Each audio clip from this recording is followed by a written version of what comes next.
Masih ingat Rini Mentari, mantan pacar Rizky Febian? Ini kabarnya sekarang.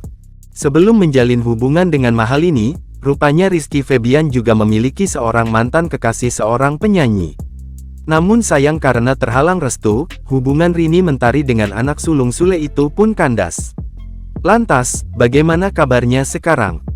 Lama tak muncul di layar kaca, Rini Mentari yang pernah jadi kekasih Rizky Febian kini sudah menikah. Diketahui, Rini Mentari telah menikah dengan seorang pilot bernama Aldo Oxilingga Megaputra. Rumah tangga Rini Mentari pun terlihat harmonis.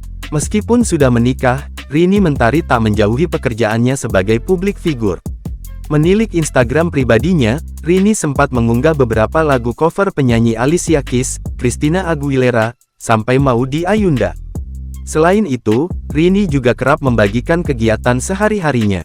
Sebelum berkiprah di dunia akting, Rini merintis karir melalui kontes Gadis Sampul tahun 2010, walaupun gagal menjadi finalis teratas namun inilah langkah awalnya sebagai entertainer.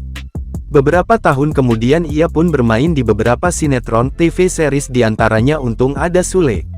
Selain membintangi sinetron, ia juga turut bermain dalam program komedi sketsa Trans TV. Ia juga merambah dunia tarik suara dengan mengeluarkan single berjudul Sayang Disayang, lagu bergenre pop Melayu yang video klipnya digarap oleh Benjoyo Music dan Art Production.